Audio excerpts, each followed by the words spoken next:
So, Nick, I wonder if you could just share a little bit of your story of what motivated you to steer your company in becoming a developmental organization. So I felt that at the time, the challenges that the company was facing was over my head. And I was hitting a glass wall in many different areas. In people management primarily, in some challenges with complexity that comes with custom software development, because custom software development is a relatively new industry and it's very hard to manage, really hard to set expectations, to be successful in delivering on them, right? Because everything changes. When you start a project, you only see the tip of the iceberg, right? That's what's visible. And then what you have underwater is pretty large and it remains invisible. So you set expectations based on the tip that's visible. And as you work on the project, you discover the underwater part piece by piece, day by day, week by week.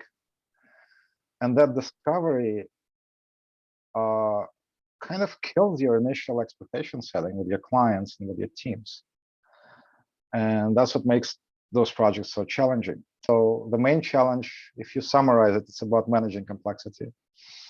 And at the time, hitting those glass walls and feeling that things are over my head and I don't know what to do with them, kind of pushed me to search for new ways of doing things.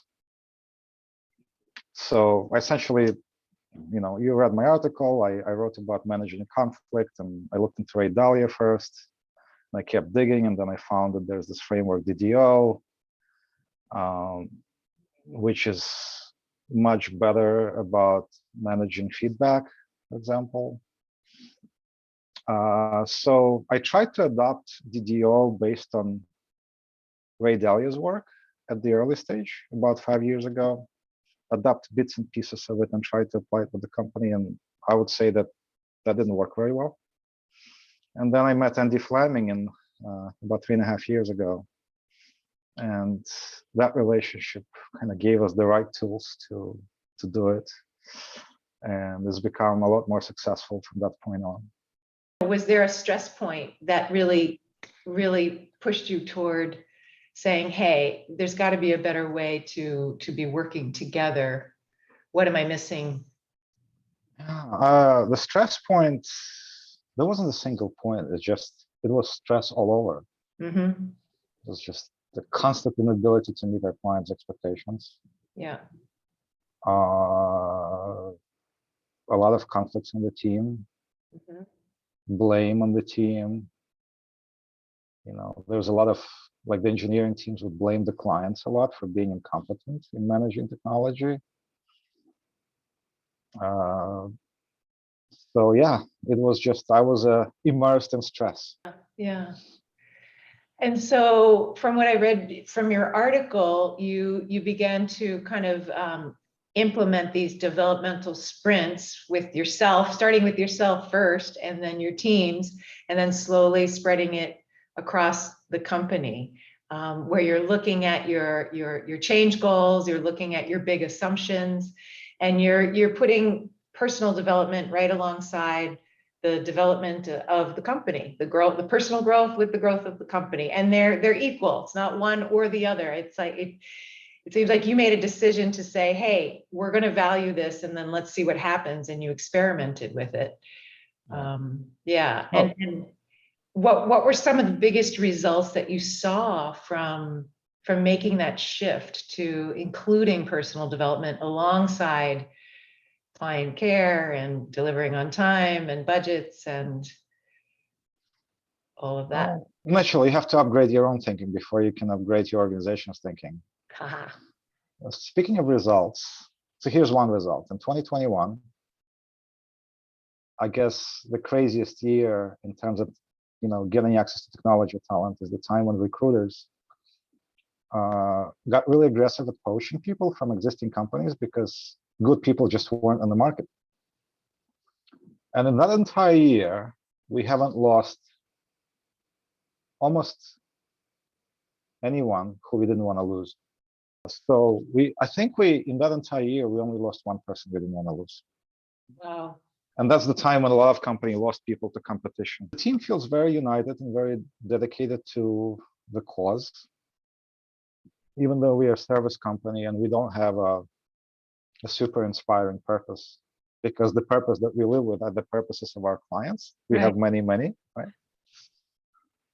Somehow the team feels extremely glued together, very loyal, very dedicated to the company. That's a completely unexpected result. It's just something that I'm experiencing. Yes, in comparison to 5 years ago, we are working on much higher complexity challenges. The thing that 5 years ago was a problem that we didn't know what to do about, today is something that we can tackle. And of course, today we have many problems that we don't know what to do about it. We'll be able to tackle years from now successfully, but that sense of progress is definitely there. Yeah, people want to stay. They're more united. They feel, sounds like, connected as a team, even though you're a 100% virtual team, like many development companies. And that's huge. I mean, the retention alone is a huge, especially with software developers today. So that says a lot for what you're doing, that they must be responding well to living and working at their personal edges. There must be something that kind of comes online or attracts them to staying. What would you say that is? Is it because they feel like they're growing? They feel personally challenged and seen and heard, like they can bring all of who they are to work, or what's that kind of signature, do you think? I think it's the feeling of a family. I mean, I know it's a cliche. A lot of companies say that they're like a family, but I guess DDO practices reinforce that feeling. Mm-hmm. So it becomes more of a real family than you would have otherwise, because of, let's say, take one practice, for example, which is a check-in. So at the beginning of a meeting, we are trying to talk about how we feel, what's in our hearts and minds, so that we can connect to each other as human beings before we get to business. And that helps.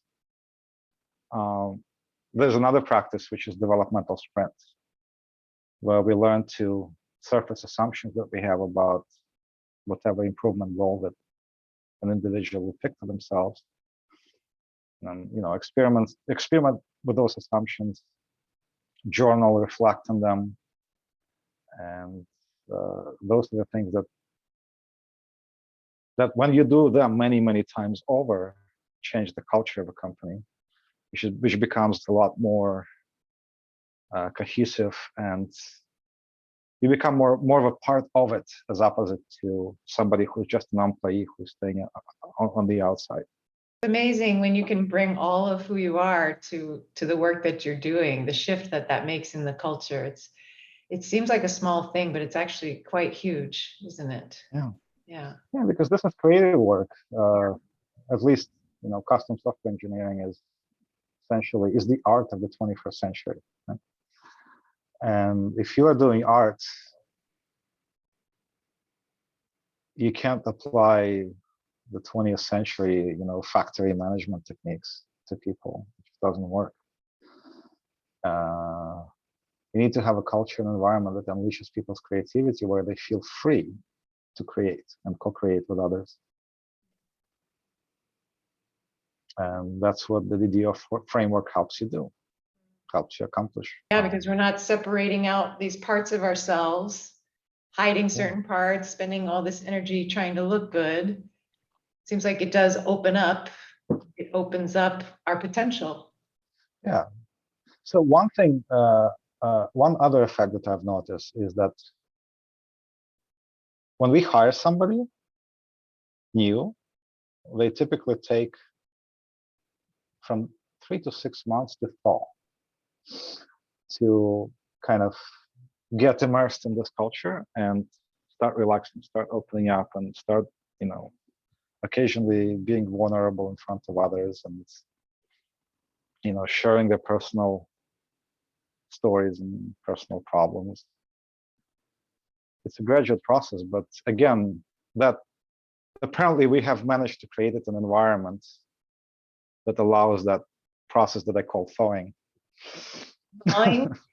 Thawing, yes. I like that. Yeah. Warming up, thawing. Yeah, I like that. That's beautiful. Yeah, because when we hire people from other companies, they come in with a lot of big assumptions, a lot of fears about whether they'll be accepted, whether they'll get fired over their mistakes or punished somehow.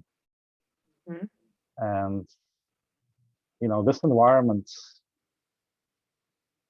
once you immerse in it, those fears start going away. And it takes a few months for that to happen. Right, because people bring in their hangovers from other systems and from other places where it didn't work or didn't go well, or just all the ways that typically organizations are run. So this sounds like a way to, an efficient and effective way to break through that without having to talk about it. You're just living in it, immersing in it, and through experiencing it, it feels like then the trust comes much more naturally and organically than sort of talking about trust or how we do things. You just kind of embody it from day one. And it sounds like it helps that hangover phase happen much shorter, much more quickly than it normally would. Even if you're doing sociocracy and trying to implement, a distributed power structure, with those hangovers in there, it's still not going to work, like we were talking about earlier, that you mentioned. It's not going to work if the individual doesn't have the ability, or not only the ability, but hasn't been empowered in other systems that they've been in to step into a power with structure. It will just be sort of the same patterns will still be there. The structure might look different on the outside, but the same internal patterns and beliefs and assumptions will still be in the room. So if we don't address those at the same time, it becomes just another structure to try to follow, potentially. I think the DO has these practices that help you validate your belief system, your assumptions, and experiment on them, allow you to see this bigger picture that informs you with data that in turn allows you to self-organize and self-manage. Without that, it's mostly just an attempt to self-organize, and it often fails. DDO, through the practice of validating assumptions, helps you understand those higher level objectives that you're not used to seeing otherwise. Right, so you can bring in this, questioning assumptions on every level of the organization or in every level of your work, the depth of your work. That makes sense. So, okay, so to wrap up, what would you tell someone who is considering becoming a developmental organization? The practices of becoming a developmental organization are helping you move forward to the next level. And they help bring your people to the level where you want them to be, in being able to, again, see the big picture and self-organize. So it's a framework or a tool that enables self-organization that so many people in business have been dreaming about for such a long time. Beautiful. Thank you for sharing your story. And I look forward to the next conversation. Keep it going. Yeah, I'd love to. Let's keep talking. Great.